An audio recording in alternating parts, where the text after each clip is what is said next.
नमस्कार, हरे कृष्णा दोस्तों। मैं संजय सिंह ओदिया एक बार फिर से आप सब लोगों का स्वागत करता हूं आइकॉनिक नर्सिंग एकेडमी पर। और हम लोग जो स्टडी कर रहे हैं वो स्टडी आप लोगों का साइकोलॉजी सब्जेक्ट चल रहा था। साइकोलॉजी जो हम लोग पढ़ रहे थे वो साइकोलॉजी में हम लोग मेंटल प्रोसेसेस पढ़ रहे थे। मेंटल प्रोसेसेस जो थे हमारे उनमें कुछ कंप्लीट हो गए थे। आपका सेकेंड लास्ट जो आता है वो आपका लर्निंग है। आज हम लोग डिस्कशन करेंगे, वो लर्निंग के बारे में डिस्कशन करेंगे। जैसे कि आप सब लोग जानते हैं लर्निंग क्या होती है।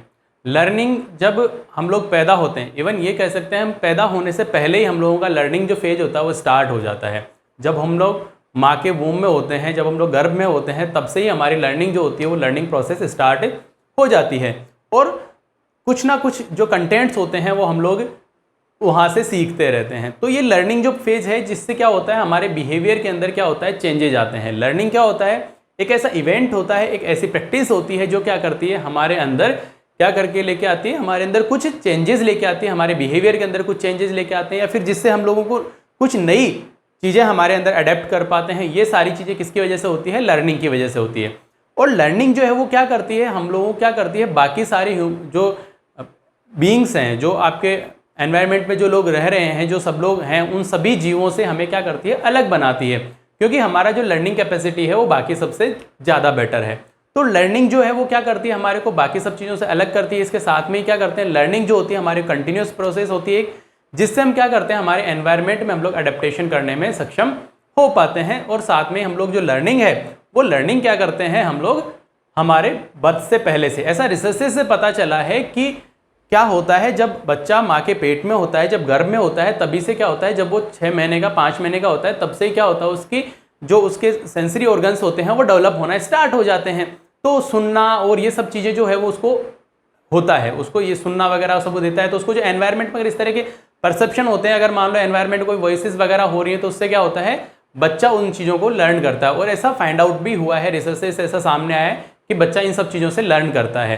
तो हम लोग जब तक मरते नहीं है तब तक ये प्रोसेस चलती रहती है, और जब हम पैदा नहीं होते उससे पहले से हमारी ये प्रोसेस स्टार्ट हो जाती है, जिससे हमारे बिहेवियर के अंदर चेंजेस आते हैं। ये बात हो गई आपके इंट्रोडक्शन की। जो हम लोग लर्निंग पढ़ेंगे उस लर्निंग में जो नेक्स्ट आपके इंट्रोडक्शन के बाद में जो आएगा वो है डेफिनेशन। अगर हम लोग इसको डिफाइन करने की कोशिश करें तो सबसे जो सिंपलेस्ट जो डेफिनेशन है वो एटकिंसन के द्वारा दी गई थी। उस डेफिनेशन के अकॉर्डिंग उन्होंने ये कहा कि learning can be defined as an accepted and the permanent change in our behaviour and it is obtained by the result of practices. कि एक लर्निंग जो है, एटकिंसन ने ऐसा बताया कि लर्निंग एक ऐसी प्रोसेस है, एक ऐसा चेंज है जो हमारे बिहेवियर के अंदर आता है। हम इसको हमेशा एक्सेप्ट करते हैं। लर्निंग जो होती है क्या करती है, हम लोग उसको एक्सेप्ट कर लेते हैं। लर्निंग से ही हम लोग बाकी सब चीज़ों को सीखते हैं। तो लर्निंग से क्या होता है, हमारे बिहेवियर के अंदर चेंजेस आते हैं। साथ में हम इसको कैसे, ऐसे तो है नहीं कि लर्निंग चलते फिरते कैसे भी हो जाएगी, ये किस तरह से होती है, हम जब प्रैक्टिस करते हैं तो प्रैक्टिस करने से हमारे को लर्न होता है। ऐसा नहीं है कि वन टाइम कोई भी चीज़ हुआ और उसके बाद में आपको लर्न हो गया, ऐसा नहीं होता है। लर्निंग के लिए सबसे इंपॉर्टेंट चीज क्या होती है, आपको बार बार प्रैक्टिस करनी पड़ती है, बार बार उस चीज का रिविजन करना पड़ता है, तब जाके वो चीज हमारे प्रैक्टिस में आती है, तब जाके हम लोग उस चीज को लर्न कर पाते हैं। तो लर्निंग क्या है, एटकिंसन के अकॉर्डिंग लर्निंग ये है कि लर्निंग एक ऐसी प्रैक्टिस है जिसको हम लोग बार बार कंडक्ट कराते हैं, जिससे हमारे बिहेवियर में चेंजेस आते हैं। तो ये एटकिंसन की डेफिनेशन हो गई। इसके बाद में बाकी ये सारी चीजें भी हम लोग डिस्कशन करेंगे। यहाँ पे nature, type, factors affecting learning and also that laws of learning की कौन कौन से लॉज हैं जिनके अकॉर्डिंग लर्निंग होती है, और थ्योरीज कौन कौन सी हैं लर्निंग की, इन सबको डिस्कशन हम लोग यहाँ पे करने वाले हैं। तो हमने इंट्रोडक्शन और डेफिनेशन वाला पार्ट यहाँ पे देख लिया। डेफिनेशन अगर मैं एक बार आपको वापस से रिवाइज करूँ तो एटकिंसन ने जो डेफिनेशन दी थी उसमें यह बताया था कि learning can be defined as an accepted and the permanent change in our behaviour and it is obtained by the practice, obtained by the result of practice. किसके रिजल्ट में होती है, हमारे प्रैक्टिस के रिजल्ट से हमारे अंदर ये प्रोड्यूस होती है। नेक्स्ट अगर हम यहाँ पे बात करें, जैसे बाकी सब टॉपिक्स के अंदर हम लोग देखा था कि नेचर हम लोग स्टडी कर रहे थे कि क्या नेचर होता है, तो इसी तरह से हम लोग देखेंगे कि जो लर्निंग होता है उस लर्निंग के भी क्या क्या नेचर होती है। तो लर्निंग के बारे में हमने सबसे पहले बताया कि हम लोग इसको किसके अंडर में स्टडी कर रहे हैं, मेंटल प्रोसेसेस के अंडर में इसको स्टडी कर रहे हैं। तो ये क्या है, आपके एक प्रोसेस है, ये कोई प्रोडक्ट नहीं है। मीन्स कि आपके जब लर्निंग आप करेंगे तो लर्निंग से आप कोई प्रोडक्शन नहीं कर सकते। लर्निंग सिर्फ एक प्रोसेस है, इससे कोई प्रोडक्ट आपके सामने, ये खुद प्रोडक्ट नहीं है, इसकी वजह से प्रोडक्ट आपको प्रोड्यूस होता है। आप समझ रहे हैं कि लर्निंग जो है वो खुद क्या एक प्रोसेस है, और इस प्रोसेस के बाद में आपको कुछ प्रोडक्ट मिलेगा, but it is not a product. ये खुद जो है वो प्रोडक्ट नहीं है कि किसी चीज की वजह से, किसी थिंग की वजह से ये जो है वो आपके अंदर एक प्रोडक्ट के रूप में प्रोड्यूस नहीं होती है। तो लर्निंग क्या होती है, सबसे इंपॉर्टेंट चीज इसके नेचर के अंदर हम बात करें तो लर्निंग क्या होती है, एक प्रोसेस होती है, ये प्रोडक्ट नहीं होती है। दूसरी बात जो मैंने आपको इंट्रोडक्शन में भी बताया था कि जो लर्निंग होती है वो कैसे होती है, थ्रू आवर एक्सपीरियंसेस और ट्रेनिंग के थ्रू हम लोग लर्निंग करते हैं। लर्निंग कैसे करते हैं हम लोग, या तो किसी चीज से लर्न कर सकते हैं। हम लोग लर्न करना जो है हमारे, लर्न करना कैसे लर्न कर सकते हैं, या तो हम हमारे कुछ एक्सपीरियंसेस से लर्न करेंगे, हमने कुछ गलती कर दी उससे हम लोग सीख रहे हैं, या कुछ अच्छा किया तो उससे हम लोग सीख रहे हैं। तो कुछ ना कुछ हमारे एक्सपीरियंसेस से हम लोग सीखते हैं। लाइक दैट अगर मैं बात करूं कि कहीं पे फ्लेमिंग हो रही है, कहीं पे मान लो दीपक जल रहा है और आपने उसको हाथ लगा दिया, ठीक है, तो आपको उससे क्या लगेगा कि नहीं, आग जो होती है वो क्या होती है, गर्म होती है। आपका हाथ जल गया तो आपने उस एक्सपीरियंस से समझ लिया कि हाँ आग गर्म होती है, आग से हाथ जल सकता है। इसी तरह से अगर आप ट्रेनिंग से भी सीखते हैं, अगर आपको ट्रेनिंग दी जा रही है, प्रॉपर ट्रेनिंग दी जा रही है, सपोज जैसे आपको हम बात करेंगे फर्स्ट ईयर के अंदर, जैसे हम लोग आपको इंजेक्शन का आईएम इंजेक्शन लगाना सिखा रहे हैं, तो हम आपको बताएंगे साहब इस तरह से 90 डिग्री से इसको इंसर्ट करना। तो ट्रेनिंग से भी हम लोग सीखते हैं। तो हम लोग किस किस चीज से सीख सकते हैं, लर्निंग जो होती है वो लर्निंग कैसे होती है, through our experiences and through our training. हमारी ट्रेनिंग से या फिर हमारे एक्सपीरियंसेस से लर्निंग होती है। और लर्निंग जो होती है सबसे इंपॉर्टेंट चीज मैंने यहाँ पे बताई आपको अभी कि हमारे जन्म से पहले से ही स्टार्ट हो जाती है। तो it begins before our birth, हमारे बर्थ से पहले ही स्टार्ट हो जाती है। और कब तक चलती है, till the end of our life. हमारी जब एंड होती है, हमारी लाइफ एंड होती है, तब तक ये कंटिन्यूअसली चलती रहती है। अब हम आगे ये भी कह सकते हैं कि साहब हमने कहा अभी कहा कि जो लर्निंग होती है उस लर्निंग से क्या होता है, हमारे बिहेवियर के अंदर चेंज आता है। बिहेवियर से में क्या आता है, चेंज आता है। पर जरूरी नहीं है कि हर एक लर्निंग से जो हम लोग लर्न कर रहे हैं उससे हमारे अंदर पॉजिटिव चेंज ही आए, कई बार नेगेटिव चेंज भी आ सकता है। लाइक दैट एक छोटा सा एग्जांपल जो कॉलेज स्टूडेंट्स के सामने हो सकता है, जैसे मान लो कोई पर्सन है वो स्मोकिंग नहीं करता है, ठीक है, स्मोकिंग नहीं करता है, उसको टोबैको च्युइंग किया, टोबैको स्मोक करने की आदत नहीं है, वो बिल्कुल नहीं करता, उसने कभी सीखा भी नहीं। बट मान लो सपोज कोई पर्सन है वो अपने कॉलेज फ्रेंड्स के साथ में बैठा हुआ है, अपने से ज्यादा उम्र के लोग के साथ में बैठा है जो स्मोकिंग करते हैं, तो वो उसको क्या करेंगे, उसको लर्न करा सकते हैं, उसको क्या कर सकते हैं, टीच करा सकते हैं कि देखो इस तरह से स्मोक किया जाता है। तो ये चेंज क्या हुआ, उसके बिहेवियर में पॉजिटिव चेंज ये नहीं है, इससे कोई पॉजिटिव थिंग उसके अंदर नहीं आ रही, इससे क्या आ रहा है, नेगेटिव चेंजेस उसके अंदर हमेशा बने रहते हैं। क्या आ रहे हैं, नेगेटिव चेंजेस आ रहे हैं, पॉजिटिव चेंजेस नहीं आ रहे हैं। तो हमेशा हम ये कह सकते हैं हाँ बिहेवियर में चेंज होता है, नो प्रॉब्लम, बिहेवियर में चेंज होता है, ऑफ कोर्स होता है, बट हमेशा पॉजिटिव चेंजेस हो ऐसा जरूरी नहीं है। लर्निंग जो होती है उस लर्निंग से हमें क्या हो सकता है, कई बार नेगेटिव चेंजेस भी हमारे अंदर हो सकते हैं। उसके बाद में हमने बताया कि ये पॉजिटिव नेगेटिव वाली बात कर दी। उसके बाद में बात करते हैं कि जो लर्निंग होती है उस लर्निंग से हम लोग क्या करते हैं, हम समझते हैं कि हमें किस तरह से हमारे एनवायरमेंट है उसके अंदर हम लोग एडेप्टेशन करना या एडजस्टमेंट करना जो हम लोग बोलते हैं, ये किसकी वजह से सीखते हैं हम लोग, ये लर्निंग की वजह से हम लोग सीखते हैं। कि सपोज आपको सर्दी लग रही है और आपने कंबल ओढ़ लिया, कंबल ओढ़ने के बाद में आपको गर्मी जो है, आपको सर्दी का एहसास जो है कम हो गया, तो ये चीज हमने सीखी है ना। जब हमने को सर्दी लगी तो हमने कोई चीज ओढ़ी होगी तो हमको उससे लगा कि हाँ यार सर्दी से राहत मिल रही है। तो हम चीज क्या करते हैं, एनवायरमेंट में जो चेंजेज होते हैं, एनवायरमेंट में जो चीजें होती है उनसे हम लोग क्या करते हैं, अडेप्ट करना और उनसे एडजस्ट करना किसके थ्रू सीखते हैं, हम लर्निंग से ही सीखते रहते हैं। उसके बाद में लर्निंग हमेशा कुछ पर्पजफुल होती है या किसी गोल की तरफ डायरेक्टेड होती है। बिना किसी पर्पज के, बिना किसी गोल के डायरेक्शन के हम लोग लर्निंग नहीं कर सकते। इसका एक छोटा सा एग्जांपल मैं देता हूं। सपोज कोई पर्सन है, वो जो अभी मैंने एग्जांपल दिया, जैसे मान लो स्मोकिंग का एग्जांपल दिया, वो भी गोल ओरिएंटेड है या फिर क्या है, किसी पर्पज से वो की जा रही है। सपोज वो डिप्रेशन में था स्टूडेंट, जो उनके साथ में बैठा था वो स्टूडेंट जो जूनियर था या मान लो कैसे भी था, वो मान लो डिप्रेशन में था, सीनियर्स ने उसको बोला कि लो आप थोड़ा सा ट्राई करो। तो ये क्या है, ये किसी कंडीशन की वजह से हो रही है, किसी पर्पज की वजह से हो रही है, किसी गोल ओरिएंटेशन की, वो अपने डिप्रेशन को कम करने के लिए कर रहा है। मतलब किसी पर्पज की वजह से, क्योंकि वो डिप्रेशन में इस पर्पज को कम, इस डिप्रेशन को कम करने के लिए वो अपने इस गोल को अटेंड करने के लिए, ये डिप्रेशन जो है मेरे अंदर नहीं रहे, इसके लिए भी हो सकता है वो कर रहा हो। तो किसी गोल की तरफ डायरेक्टेड होता है लर्निंग, या फिर किस वजह से होती है, किसी पर्पज को अचीव करने के लिए भी हो सकती है। उसके अलावा हम बात करें यहाँ पे नेचर के अंदर, तो आपके जो लर्निंग होती है वो क्या होती है, कॉम्प्रिहेंसिव प्रोसेस होती है। कॉम्प्रिहेंसिव प्रोसेस मतलब कि आपके ये नहीं है कि मतलब एक छोटा प्रोसेस नहीं, एक बहुत वाइड एस्पेक्ट में होता है, लर्निंग जो होती है, हमने अभी भी कहा है, लर्निंग जो होती है वो थ्रू आउट आवर लाइफ चलती है, हमारी पूरी जिंदगी चलती है। इसका मतलब ये है कि लर्निंग जो है वो लर्निंग को आप ये नहीं कह सकते कि साहब एक शॉर्ट टाइम के लिए होती है, छोटे टाइम की, जैसे मेमोरी की हमने बात की थी लास्ट क्लासेज में, हमने मेमोरी पढ़ा था, तो मेमोरी में तो हमने बोला था कि साहब लॉन्ग टर्म होती है, शॉर्ट टर्म होती है ना, इस तरह से करके बताया था। तो कुछ टाइम के लिए भी हो सकते हैं, बहुत लंबे समय तक। बट आपके जो लर्निंग होती है वो लर्निंग एक कॉम्प्रिहेंसिव प्रोसेस है जो आपकी पूरी लाइफ चलती रहती है। उसके अलावा नेक्स्ट अगर इसके हम बात करें नेचर के अंदर, तो जो आपके लर्निंग होती है वो क्या होती है, यूनिवर्सल होता है और कंटिन्यूअस प्रोसेस होती है। अभी अभी हमने डिस्कशन किया, कॉम्प्रिहेंसिव मतलब वाइड ब्रॉड एस्पेक्ट होता है, और साथ में क्या होती है, कंटिन्यूअस चलने वाली प्रोसेस होती है, कभी रुकती नहीं है। पर्सन का जब तक परसेप्शन होता रहेगा, जब तक पर्सन एनवायरमेंट में रहेगा, जब तक वो जिंदा रहेगा, तब तक उसके अंदर लर्निंग प्रोसेस चलती रहेगी, कुछ नई चीजें सीखेगा, कुछ पुरानी चीजों को भूलेगा। तो ये जो लर्निंग का फेज है वो लर्निंग का फेज कभी भी कंप्लीट नहीं होता है। हम लोग नई नई चीजों को लर्न करना स्टार्ट करते रहते हैं, और ये हमारी पूरी थ्रू आउट हमारी लाइफ चलती रहती है और यूनिवर्सल होती है। ऐसा नहीं कि आज हम यहाँ पे हैं, सपोज आप हमारा वीडियो देख रहे हैं तो सिर्फ आप अभी लर्निंग कर रहे हैं, नहीं, ऐसा नहीं है। कुछ ना कुछ आप कभी तब भी लर्निंग कर रहे होते हैं जब आप कुछ नहीं कर रहे होते हैं, आप बिल्कुल चुपचाप बैठे होते हैं अगर कहीं, तो भी आपको कुछ ना कुछ आप परसेप्शन जब करते रहते हैं, आपके आईज हैं कुछ देखेंगे, आपके हेयर्स जो है कुछ सुनेंगे, तो आपका कहीं ना कहीं पे क्या रहेगा, कुछ ना कुछ लर्निंग प्रोसेस चलती रहती है। सबसे इंपॉर्टेंट चीज जो मैं आपको बताऊं लर्निंग के बारे में, लर्निंग क्या होती है, ट्रांसफरेबल होती है।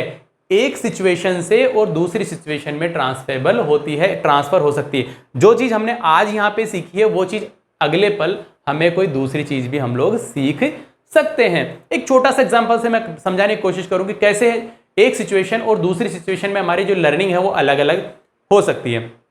सपोज कोई पर्सन है और वो हमेशा क्या रहा है, वेजिटेरियन रहा है। उसने अपने आप से प्रॉमिस किया था कि मैं कभी भी नॉन वेजिटेरियन जो है वो नहीं होऊंगा, मैं कभी भी नॉन वेज जो है उसको नहीं खाऊंगा। इस तरह से सपोज किसी पर्सन ने खुद से प्रॉमिस किया है।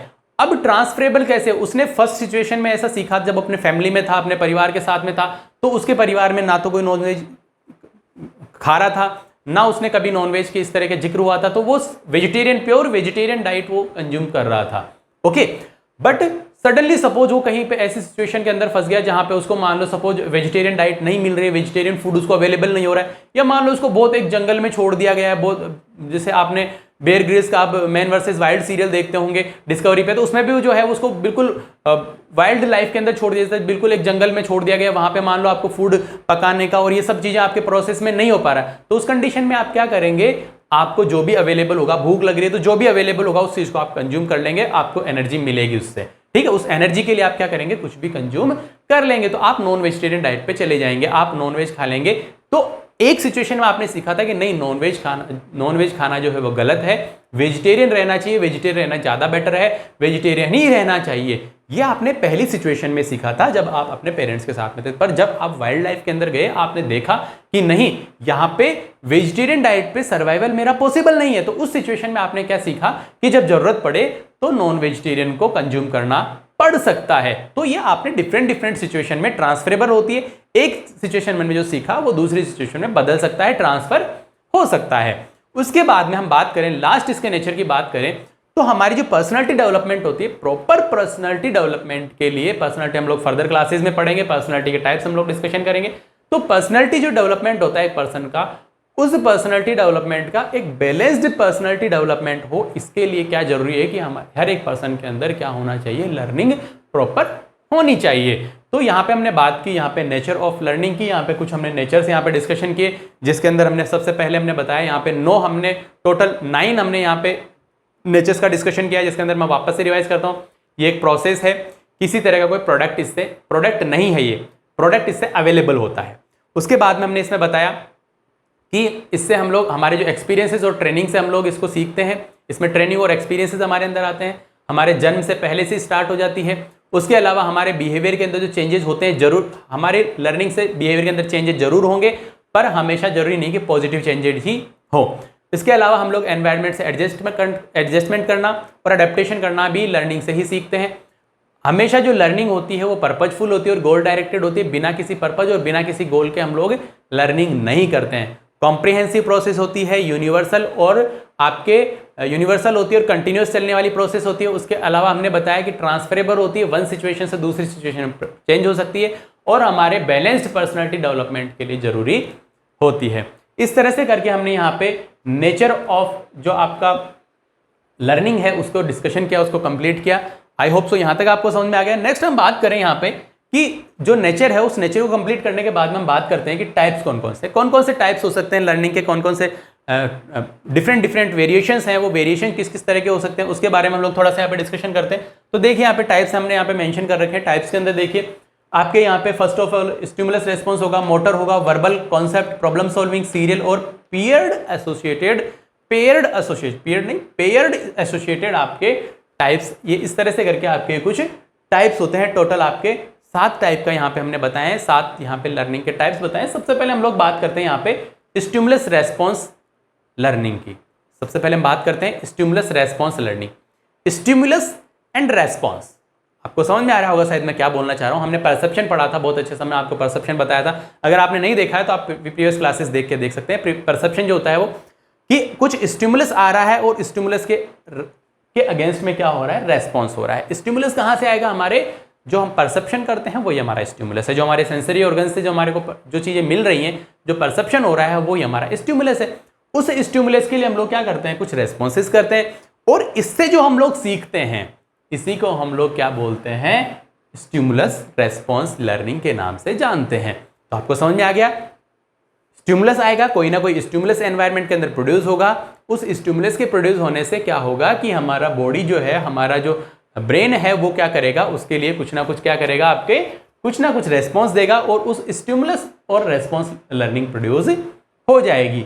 नेक्स्ट अगर हम बात करें मोटर लर्निंग की, तो मोटर लर्निंग में जो होता है आपके मसल्स का इन्वॉल्वमेंट होता है। ज़्यादातर मसल्स का जो कोऑर्डिनेशन होता है वो हम लोग किससे सीखते हैं, मोटर लर्निंग के अंदर हम लोग सीखते हैं। लाइक दैट मैं बात करूं आपके कि जैसे आप लोग स्विमिंग करना, वॉकिंग करना, स्टेयर्स को चढ़ना, ये सारी चीज़ें हम कैसे सीखते हैं, हम लोग डे बाय डे जैसे हमारे एज के अंदर एडवांसमेंट होता है, जैसे जैसे हम लोग मैच्योर होते जाते हैं वैसे वैसे हम इन चीज़ों को सीखते हैं। तो जो मोटर जो डेवलपमेंट होता है उस मोटर डेवलपमेंट है, जो मोटर लर्निंग होती है, जैसे स्विमिंग सीखना, चलना, साइकिल चलाना, ये सारी चीज़ें जो है, ये सारी चीज़ें किस में आती है, मोटर लर्निंग के अंदर आती है और मोटर लर्निंग का टाइप कहलाती है। इस तरह की जो लर्निंग होती है वो मोटर लर्निंग कहलाती है। जैसे साइकिल चलाना, स्विमिंग करना, ये सीखना जो है वो मोटर लर्निंग कहलाता है। उसके बाद में हम बात करें टाइप्स के अंदर second verbal learning. Verbal learning में जो मैं आप बोल पा रहा हूँ, जो कम्युनिकेशन हम लोग करते हैं, जो लैंग्वेज का डेवलपमेंट होता है, वो लैंग्वेज का डेवलपमेंट जो होता है वो किसकी वजह से होता है, वो होता है आपके वर्बल लर्निंग। और अगर हम लैंग्वेज का डेवलपमेंट कर रहे हैं तो वो किसके अंदर आता है, वो आपके वर्बल टाइप के अंदर आता है, वर्बल लर्निंग के टाइप के अंदर आता है। और इसके अंदर जैसे मान लो सपोज एक एग्जांपल दूं, सपोज जैसे बच्चा पैदा होता है, अगर मान लो वो कोई बच्चा इंडिया में पैदा हुआ है, ठीक है, लर्निंग अगर हम बात करें लर्निंग की, और इंडिया में पैदा हुआ और उसको हमने क्या किया, अमेरिका में ले जाके छोड़ दिया। अब वहां पे क्या करेगा, वो वहां की लैंग्वेज सीखेगा। तो ये क्या है, ये लैंग्वेज का सीखना जो है, वो पैदा यहाँ पे हुआ है पर फिर भी अगर हमने वहां छोड़ा है तो उस एनवायरमेंट में आया तो वहां की लैंग्वेज सीख लिया। तो ये वर्बल लर्निंग की वजह से हो पाता है। किसकी वजह से होता है, ये वर्बल लर्निंग की वजह से हो पाता है। तो इस तरह की लर्निंग को हम लोग वर्बल लर्निंग कहते हैं। कॉन्सेप्ट लर्निंग की हम बात करें तो कॉन्सेप्ट लर्निंग क्या होती है, किसी भी पर्सन के लिए, किसी इवेंट के लिए या किसी भी और चीज के लिए, पर्सन या इवेंट या किसी और चीज के लिए भी जो हमारे प्री फिक्स्ड जो हमारा जो बिलीफ्स होते हैं, जो हम पहले से सोच के रखते हैं, वो क्या कहलाते हैं, कॉन्सेप्ट कहलाते हैं। और उनके आधार पे जो लर्निंग होती है उसको हम लोग क्या बोलते हैं, कॉन्सेप्ट लर्निंग के अंडर में रखते हैं उसको, ठीक है। तो इसको हम लोग क्या बोलते हैं, कॉन्सेप्ट लर्निंग बोलते हैं, जिसके अंदर प्री डिटरमाइंड, प्री फिक्स्ड पहले से बिलीफ्स हमारे बने हुए हैं, वो क्या कहलाता है हमारा, वो हमारा कॉन्सेप्ट लर्निंग कहलाता है। उसके बाद हम बात करें प्रॉब्लम सॉल्विंग, ये सबसे ज्यादा कंडक्ट की जाने वाली और सबसे ज्यादा यूजफुल लर्निंग है। प्रॉब्लम सॉल्विंग लर्निंग में क्या होता है, हमारे पास क्या होता है, कुछ ना कुछ हमारी कॉग्निटिव एबिलिटी होती है, लाइक हमारा थिंकिंग, रीजनिंग और जो हमारी मेमोराइजेशन है वो कॉग्निटिव एबिलिटीज के अंदर आती है, जिसके अंदर हमारी कॉग्निटिव एबिलिटीज यूज होती है। जब हम किसी प्रॉब्लम में होते हैं, उस प्रॉब्लम को सोल्व करने के लिए जब हमारी कॉग्निटिव एबिलिटीज को हम लोग यूज करते हैं, तो उसको मानसिक शक्ति को जब हम लोग यूज करते हैं तो उस कंडीशन को हम क्या बोलते हैं, प्रॉब्लम सॉल्विंग लर्निंग बोलते हैं। नेक्स्ट आपका है सीरियल लर्निंग। सीरियल लर्निंग जो होता है, सीरियल लर्निंग के लिए बारे में बात करें तो सपोज कोई छोटा बच्चा है और छोटा बच्चा जो उसको हम लोग नर्सरी क्लास के अंदर एडमिट कर रहे हैं, और नर्सरी क्लास में जब उसको एडमिट कर रहे हैं तो हम उसको सीधे ही क्या, हम उसको मल्टीप्लिकेशन सिखाना स्टार्ट कर देंगे, उसको डिवाइडेशन करना सिखा देंगे, नहीं। पहले हमें उसको क्या सिखाना पड़ेगा, पहले उसको 1 2 3 4 सिखाना पड़ेगा, नंबर सिखाने पड़ेंगे। नंबर सिखाने के बाद में उसको सिखाना पड़ेगा किस तरह से मल्टीप्लिकेशन किया जाता है, किस तरह से ऐड किया जाता है, ये सारी चीजें बाद में सिखाई जाती है। तो इस तरह की जो लर्निंग होती है, जो एक के बाद में एक इंटर रिलेटेड जो लर्निंग की जाती है, उसको हम लोग क्या बोलते हैं, सीरियल लर्निंग के नाम से जानते हैं। उसको क्या बोलेंगे हम लोग, सीरियल लर्निंग बोलेंगे। तो आपको समझ आ गया सीरियल लर्निंग क्या होती है, जब हम लोग 1 by 1 एक के बाद में एक उससे इंटर रिलेटेड की हुई चीजों को जब हम लर्न करते हैं तो उसको हम लोग क्या बोलते हैं, सीरियल लर्निंग के नाम से जानते हैं। नेक्स्ट की अगर हम बात करें तो paired associated learning. Paired associated learning means जब एक चीज को दूसरी चीज से जोड़ के जब किसी चीज को याद रखा जाता है तो उसको हम लोग क्या बोलते हैं, पेयर्ड एसोसिएटेड लर्निंग के नाम से जानते हैं। अब पेयर्ड एसोसिएटेड लर्निंग का अगर एग्जांपल दूं कि सपोज कोई पर्सन है, उस पर्सन को हम लोगों ने नाम जगदीश रख दिया, ठीक है। तो जगदीश क्यों रखा, क्योंकि हम भगवान जगदीश से जुड़े रहना चाहते हैं, भगवान कृष्ण से जुड़े रहना चाहते हैं, इसलिए हमने उसका नाम कृष्ण रख दिया, जगदीश रख दिया।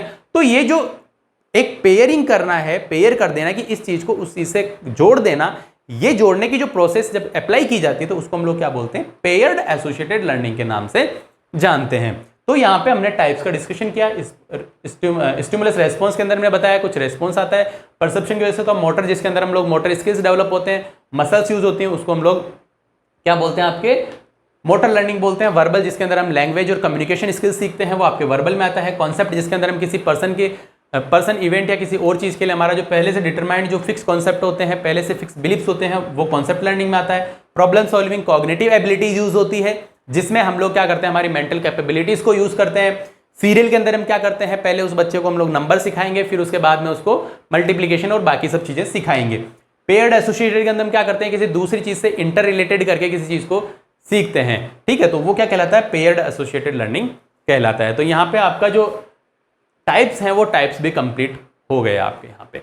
नेक्स्ट जो है हम लोग डिस्कशन करेंगे ऐसे कौन कौन से फैक्टर्स हैं जो लर्निंग को अफेक्ट कर सकते हैं। सबसे इंपॉर्टेंट जो लर्निंग के अंदर पूछा जाता है वो फैक्टर अफेक्टिंग और आपके थ्योरीज या लॉ के बारे में पूछा जाता है, ठीक है, सबसे ज्यादा जो पूछा जाता है। तो हम लोग डिस्कशन करेंगे यहाँ पे फैक्टर्स अफेक्टिंग लर्निंग, कौन कौन से ऐसे फैक्टर्स हैं जो लर्निंग को अफेक्ट करते हैं। तो यहाँ पे देखिए, ये मैंने यहाँ पे मेंशन कर रखा है। यहाँ पे क्या करेंगे हम लोग, जो इसको जो फैक्टर्स हैं, इन फैक्टर्स को रिलेटेड टू द लर्नर और related to the learning material और मेथड्स में दो में डिवाइड कर दिया, ठीक है। दो में डिवाइड कर दिया कि एक तो कौन से जो लर्नर से रिलेटेड फैक्टर्स हैं वो, और दूसरे हमने यहाँ पे बताया कि जो लर्निंग मटेरियल और लर्निंग जो मेथड है उस मेथड से रिलेटेड जो फैक्टर्स हैं वो कौन कौन से हैं, उसके बारे में हम लोग यहाँ पे डिस्कशन करने वाले हैं। तो सबसे पहले हम लोग देखते हैं कि वो सारे फैक्टर्स जो लर्निंग को प्रभावित करते हैं और लर्नर से रिलेटेड है, मतलब उससे रिलेटेड जो इसको लर्न करने वाला है, जो लर्निंग करने वाला है उसको हम लोग लर्नर बोल रहे हैं, कि जिसको लर्न करना है उसके रिलेटेड क्या क्या कंडीशंस हैं जो प्रभावित कर सकती हैं। तो यहाँ पे physical health, mental health, potential, motivation, readiness, उसका मैच्योरेशन, एज एंड इमोशंस जो है एक पर्सन के, वो प्रभावित करते हैं लर्निंग को। सबसे पहले हम बात करते हैं फिजिकल हेल्थ की। फिजिकल हेल्थ किस तरह से आपके लर्निंग को अफेक्ट करती है। फिजिकल हेल्थ जो है, अगर मान लो आप क्लास में प्रेजेंट हो या नाउ अभी जस्ट नाउ आप सपोज हमारा वीडियो देख रहे हो और आपको हेडेक हो रहा है, या सपोज आपकी फिजिकल कंडीशन, आप बहुत ज़्यादा टायर्ड हैं, पूरे दिन भर से थके हुए हैं, तो उस कंडीशन में क्या आप हमारे वीडियो को देख पाएंगे, क्या आप लर्निंग कर पाएंगे? नहीं, बिल्कुल नहीं कर पाएंगे। अगर आपका फिजिकल कंडीशन आपका साथ नहीं दे रहा है तो उस कंडीशन में आप लर्निंग नहीं कर सकते। सपोज इसी तरह से दूसरा एग्जाम्पल मैं आपको देता हूँ कि अगर मान लो आप क्लास में बैठे हुए हैं और आपको मान लो लूज मोशन की कंडीशन आपके अंदर है, तो क्या आप क्लास के अंदर प्रेजेंट हो सकते हैं? बिल्कुल नहीं हो सकते। आपको क्या करना पड़ेगा, क्लास छोड़ के आपको वॉशरूम जाना पड़ेगा। तो लर्निंग जो होती है वो फिजिकल कंडीशन से भी वरी करती है। फिजिकल कंडीशन अगर आपका सही नहीं है तो उस कंडीशन में आप लर्निंग नहीं कर सकते। आप क्या नहीं कर सकते, लर्निंग नहीं कर सकते। फिजिकल कंडीशन का आपका साथ होना बहुत जरूरी है। इसी तरह से आपका हेडेक भी हो सकता है या कोई और फिजिकल कंडीशन भी हो सकती है जो सफर कर रही है। अगर आप उस फिजिकल कंडीशन से सफर कर रहे हैं तो आप लर्निंग नहीं कर सकते। उसके बाद में मेंटल हेल्थ, अगर कोई पर्सन है और उसको वो मेंटली हेल्दी नहीं है, वो डिस्टोर्टेड है, उसकी मेंटल हेल्थ जो है वो डिस्टोर्टेड है, या सपोज उसकी जो उसके कैपेबिलिटी है वो कैपेबिलिटी इस लायक नहीं है, तो वो जो मेंटल हेल्थ से रिलेटेड कुछ इश्यूज होते हैं, अगर वो एनवायरमेंट से अडेप्टेशन प्रॉपर नहीं कर पा रहा, इसका मतलब वो क्या है, मेंटली हेल्दी नहीं है, और तो वो पर्सन जो है वो प्रॉपर लर्निंग जो है वो नहीं कर सकता। तो अगर मेंटली हेल्दी नहीं है तो उस कंडीशन में भी हमारी क्या करती है, हेल्थ जो होती है वो हेल्थ मेंटल हेल्दी नहीं है, तो उस कंडीशन में हमारी लर्निंग जो होती है क्या हो जाती है, इम्प्रॉपर हो जाती है, हम सही तरीके से लर्निंग नहीं कर सकते। उसके बाद में पोटेंशियल, हाँ जी, पोटेंशियल सबसे इंपॉर्टेंट रोल इसलिए रखता है। पोटेंशियल भी फैक्टर इसलिए है कि अगर मान लो आप में पोटेंशियल नहीं है सीखने का, कोई नई चीज़ आप सीखना नहीं चाहते हैं, आपको इच्छा ही नहीं है, आपके अंदर इस तरह का पोटेंशियल नहीं है, आपकी क्षमता नहीं है, सपोज क्षमता, पोटेंशियल मीन्स क्षमता, आपकी कैपेबिलिटी नहीं है, आपको सपोज हम बहुत सारा आपको यहाँ पे पढ़ाने की कोशिश कर रहे हैं, मान लो आपके अंदर पोटेंशियल नहीं है तो यू कांट लर्न, आप उसको लर्न नहीं कर सकते। तो लर्नर के अंदर पोटेंशियल होना भी जरूरी है, अगर पोटेंशियल नहीं है, उसके अंदर क्षमता नहीं है, कैपेबिलिटी नहीं है, तो वो उसको लर्न नहीं कर पाएगा, चाहे से उसके अंदर कितने ही मोटिवेशन हो। तो नेक्स्ट भी हम बात कर रहे हैं मोटिवेशन की ही। मोटिवेशन जो होता है वो बहुत जरूरी होता है कि अगर आप मोटिवेटेड हो, मोटिवेशन मीन्स कुछ इच्छा शक्ति, कुछ करने की इच्छा जो होती है उसको मोटिवेशन बोलते हैं। अगर आपके अंदर मोटिवेशन नहीं है, अब मोटिवेशन के हम लोग जो आगे फर्दर क्लासेज होंगी उसमें मोटिवेशन के टाइप्स वगैरह पढ़ेंगे, तो मैं आपको फिलहाल आपके लिए इतना सही समझना जरूरी है कि मोटिवेशन, अगर किसी चीज़ की इच्छा शक्ति नहीं है, किसी चीज़ को पाने की अगर इच्छा नहीं है, तो आप अचीव नहीं कर पाओगे, इस चीज़ को लर्न नहीं कर पाओगे। यही चीज़ लर्निंग के लिए भी है। अगर मान लो आपको बीएससी नर्सिंग की डिग्री या जीएनएम की डिग्री या पोस्ट बेसिक की डिग्री जो भी आप कोर्स कर रहे हैं, अगर मान लो वो कोर्स जो है वो आप करना चाहते हो, तो आप उस चीज़ के अंदर इंडल्ज होकर, उस चीज़ के अंदर इन्वॉल्व होकर, आपका इंटरेस्ट जो है उसके अंदर रहेगा और आप उस चीज़ को लर्न करने की कैपेबिलिटी रखोगे। आपका मोटिवेशन है कि साहब मेरे को फर्स्ट रैंक अटेंड करना है, फर्स्ट रैंक प्राप्त करनी है, तो आप उसके हिसाब से ही क्या करेंगे, मेहनत करेंगे। तो ये मोटिवेशन लेवल होता है कि मोटिवेशन लेवल आपका कैसा है। आप अगर मोटिवेटेड है, बहुत अच्छे आपके अंदर क्षमता है और आपका मोटिवेशन लेवल भी बहुत अच्छी है, तो आप क्या करेंगे, अच्छी लर्निंग आपके अंदर हो सकती है। उसके बाद में नेक्स्ट है रेडीनेस। रेडीनेस मीन्स तैयार रहना। सपोज आपको जब कभी भी क्लास अगर आपकी हो रही होती है, आप अगर मान लो रेडी नहीं है उस चीज़ को अटेंड करने के लिए, तो उस कंडीशन में आप लर्निंग नहीं कर सकते। तो रेडीनेस आपका प्रिपेयर्ड होना, उस चीज़ के लिए प्रिपेयर होना कि हाँ मुझे लर्न करना है, बहुत ज़रूरी होता है कि आप प्रिपेयर्ड रहें उस चीज़ को लर्न करने के लिए। उसके बाद में मैच्योरेशन। मैच्योरेशन लेवल, अगर मान लो मैं बात करूं कि किसी 10th क्लास के बच्चे को या 9th क्लास के बच्चे को लाके अगर मान लो नर्सिंग के क्लास के अंदर बैठा दिया जाए, तो क्या वो उस चीज़ को लर्न कर सकता है? नहीं, वो लर्न नहीं कर सकता, वो उसके लिए मैच्योर नहीं है। उसको हम लोग बाकी जो मान लो उसको कुछ प्रोसीजर्स वगैरह या कोई भी चीज़ अगर हम लोग उसको लर्न कराएंगे तो वो उसको लर्न नहीं कर पाएगा। क्यों? क्योंकि वो उसके लिए मैच्योर नहीं है। तो लर्निंग के लिए जरूरी है कि एक मैच्योर एज, तभी तो हम आप लोगों के लिए जैसे मान लो एडमिशन का जो क्राइटेरिया है उसमें हम 17 ईयर दिया हुआ है कि 17 साल से कम का जो है वो बच्चा एडमिशन नहीं ले सकता। इसीलिए दिया हुआ है ताकि वो मैच्योर हो जाए, उसको समझ में आए, जो उसको पढ़ाया जा रहा है वो समझ में आना चाहिए, उसको बाकी जो कॉन्सेप्ट बताए जा रहे हैं वो उसको समझ में आने चाहिए। तो जो आपके मैच्योरेशन है वो मैच्योरेशन भी काफ़ी ज़्यादा इन्फ्लुएंस करता है आपके लर्निंग को। अगर आप मैच्योर नहीं है, आपकी एज जो है वो प्रॉपर नहीं है, तो आप उसको लर्न नहीं कर सकते। उसके बाद में एज की बात करें हम, एज जो कैसे अफेक्ट करती है। एज, एक प्रॉपर एज के बाद में लर्निंग का जो कैपेसिटी है वो बढ़ता जाता है। आपका 30 ईयर तक का जो एज होता है, 30 साल तक की एज होती है, जब हमारा बर्थ होता है तब से लेके हमारे 30 साल तक की एज तक हमारे क्या होता है, लर्निंग जो होती है वो लर्निंग किस तरह से होती है कि ये 30 साल तक हम लोग इस तरह से एक्सेलरेट करते हैं। हम लोग 30 साल की एज तक हमारी जो लर्निंग कैपेसिटी होती है वो बहुत अच्छी होती है। उसके बाद में क्या होता है, लर्निंग कैपेसिटी जो होता है वो क्या करती जाती है, 60 ईयर तक डिक्लाइन होती है और 60 के बाद में और ज़्यादा डिक्लाइन हो जाती है। तो जो लर्निंग कैपेसिटी होती है वो लर्निंग कैपेसिटी क्या कर सकते हैं हम लोग, एज से भी इन्फ्लुएंस होती है, प्रभावित होती है। कैसे प्रभावित होती है कि जब हम लोग एज एडवांस्ड होती है, जब 30 साल का पर्सन होता है तो 30 साल तक के एज के पर्सन में एडवांसमेंट होता है, उसके बाद में डिक्लाइन फेज स्टार्ट हो जाती है। तो एज भी अफेक्ट करता है लर्निंग को।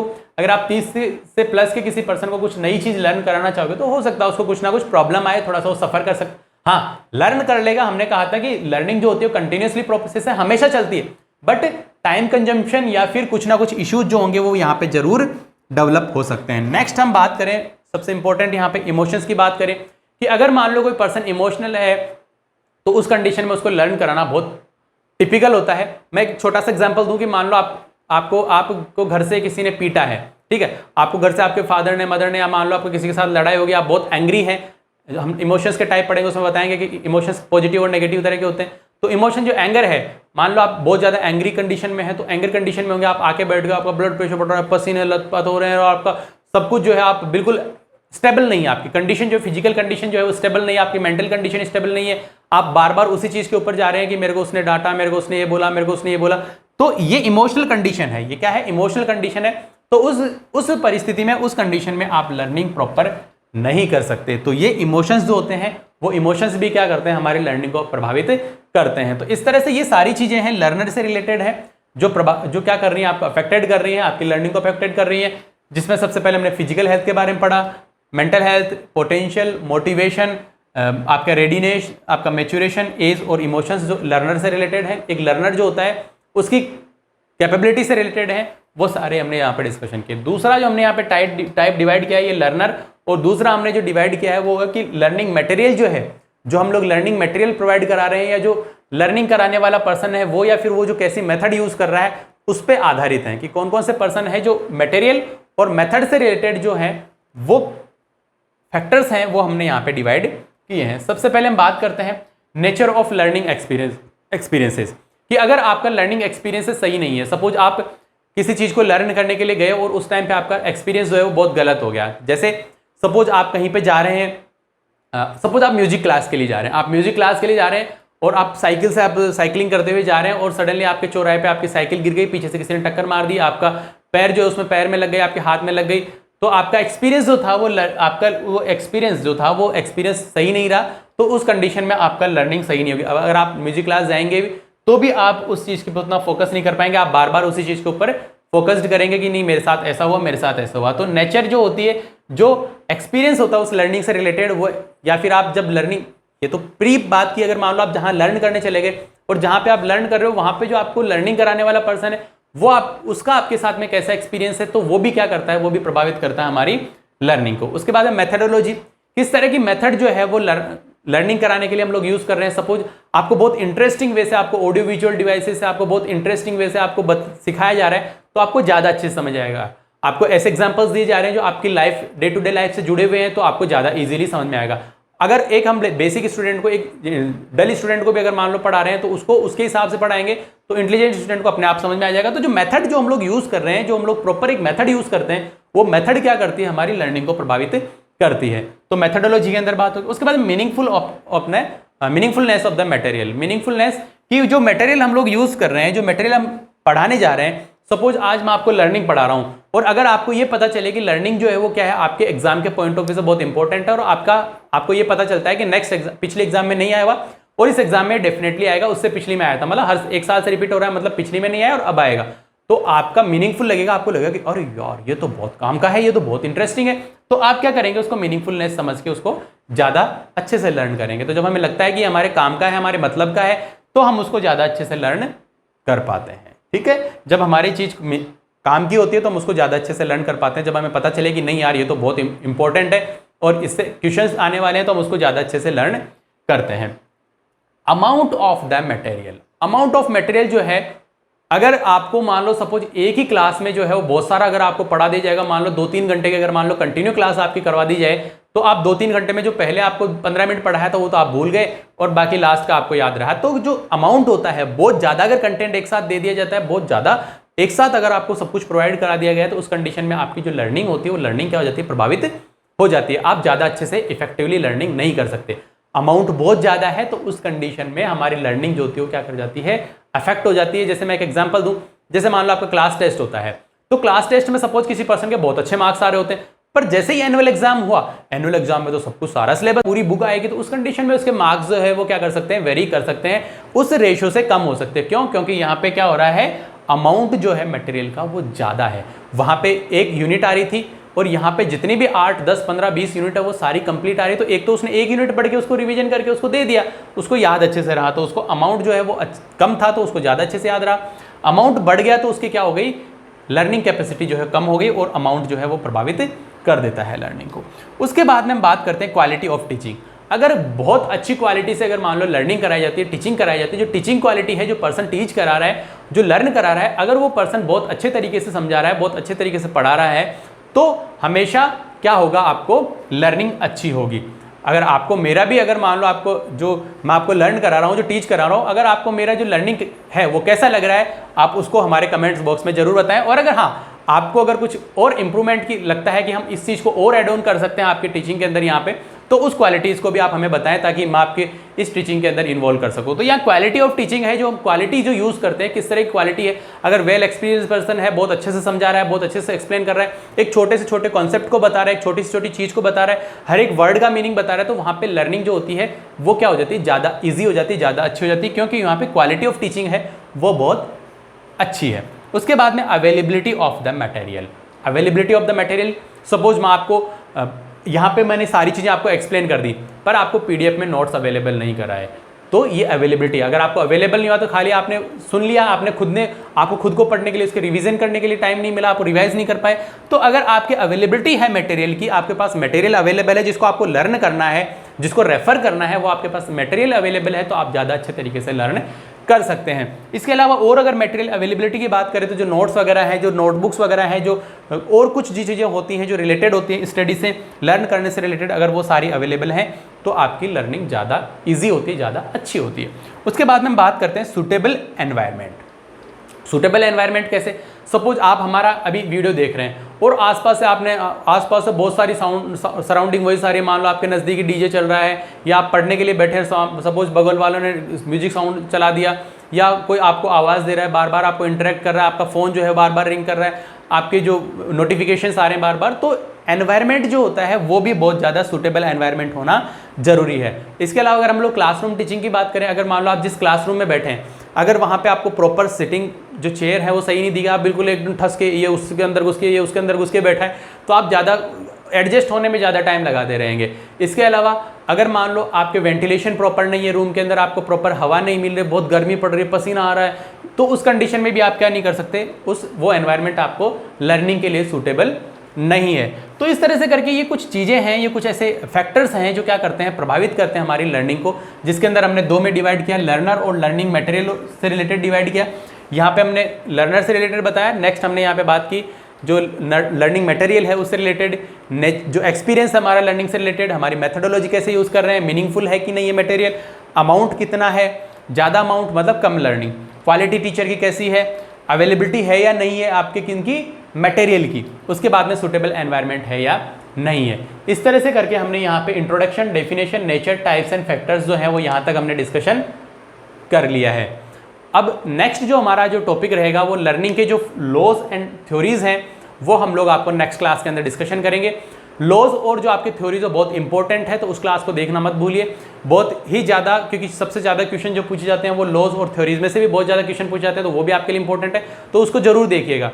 और जो अब आपके जो इसके जो टॉपिक्स हमने जो डिस्कशन किया वो सारे जो नोट्स हैं आपको वो डिस्क्रिप्शन बॉक्स में अवेलेबल हो जाएंगे, उनको वहाँ से आप डाउनलोड करें, देखें। और अगर आपको हमारी क्लास पसंद आई हो तो आप हमारे चैनल को लाइक, शेयर और सब्सक्राइब कीजिए, साथ में अपने दोस्तों के साथ में जितना ज़्यादा शेयर कर सकते हैं उतना शेयर कीजिए, ताकि वो लोग भी जो है वो हमारे चैनल का आनंद उठा सके। इस तरह के जो इंटरेस्टिंग वीडियोस हैं जो बहुत सिंपल लैंग्वेज में, बहुत सिंपल तरीके से हम लोग आपको यहाँ पे प्रेजेंट कर रहे हैं, वो आपको आपके दोस्त भी इसका लुत्फ उठा सकें, तो ज़्यादा से ज़्यादा शेयर करें। Okay, thank you, Hare Krishna.